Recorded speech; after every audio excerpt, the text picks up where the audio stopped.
2025 IPL royal Challengers Bengaluru గెలుస్తుందని చెప్పడం జరిగింది. జూన్ 3వ తారీఖున అది ప్రూవ్ అయ్యింది. ఈ వీడియో అనేది నేను యూట్యూబ్లో పోస్ట్ చేయడం జరిగింది. ఇది నిజమా కాదా అనుకుంటే కనుక కింద డిస్క్రిప్షన్లో ఆ వీడియో లింక్ ఇవ్వటం జరుగుతోంది. నిజమైతేనే నా ఛానల్ని సబ్స్క్రైబ్ చేసుకోండి, అలాగే లైక్ చేయండి. జై శ్రీరామ్. 2022 నుంచి 2025 జూన్ వరకు మొత్తం 17 ప్రెడిక్షన్స్ అనేవి ప్రూవెన్ అయ్యాయి. ఆ 17 ప్రెడిక్షన్స్ అనేవి కింద డిస్క్రిప్షన్లో లింక్స్ ఇవ్వడం జరుగుతోంది.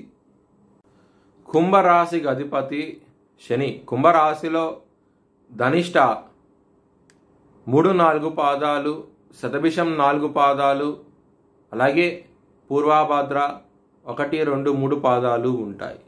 ఈ నక్షత్రం వాళ్ళందరికీ నేను చెప్పే వార ఫలితాలు వర్తిస్తాయి. ఈ వారంలో లగ్నంలో రాహు ఉన్నారు, సప్తమంలో కుజుడున్నారు. కుజుడు దృష్టి రాహు దృష్టి కుజుడి మీద ఉన్నది. అలాగే కేతు కూడా సప్తమ స్థానంలో ఉన్నారు. కొంచెం జాగ్రత్తగా ఉండండి. ఆరోగ్యపరంగా ఇబ్బందులు ఉంటాయి, మ్యారేజ్ పరంగా గొడవలు ఉంటాయి. కొంచెం జాగ్రత్తగా ఉండండి. చిన్న సమస్య పెద్ద సమస్యగా అవుతుంది. బిజినెస్ పరంగా పెట్టుబడిని తగ్గించి పెట్టుకోండి, ఇబ్బంది పడే అవకాశాలు ఎక్కువగా ఉన్నాయి.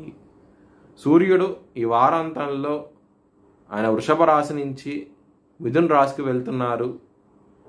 దాని మూలంగా కొంచెం ఇబ్బందులు ఉంటాయి.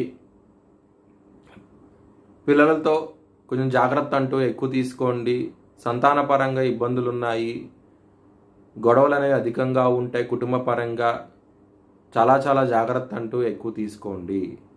వృత్తిపరంగా కొంచెం సమస్యలను ఎదుర్కొంటారు. ఈ వారంలో కొంచెం జాగ్రత్తగా ఉండండి. హనుమాన్ చాలీసా పారాయణం చేయండి. చాలా మంచి ఫలితాలంటూ ఉంటాయి. కోర్టు కేసు విషయాల్లో మాత్రం వ్యతిరేక తీర్పు వచ్చే అవకాశం ఎక్కువగా ఉన్నది.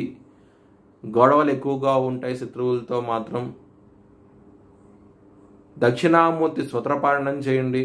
చాలా మంచి ఫలితాలంటూ ఉంటాయి. అలాగే కాలభైరవ అష్టకాన్ని కూడా చదువుకోండి, చాలా బాగుంటుంది. శత్రువుల నుంచి విజయం సాధించే అవకాశాలు ఎక్కువగా ఉంటాయి. ఖర్చు అనేది విపరీతంగా ఉంటుంది ఈ వారం అనేది. దానికోసమై మీరు సుబ్రహ్మణ్యాష్టకాన్ని చదువుకోండి, చాలా మంచి ఫలితాలంటూ ఉంటాయి. మీ భవిష్యత్ వివరాల కోసమై హెచ్ఎల్ఎన్ జ్యోతిష్యాలయాన్ని సంప్రదించండి.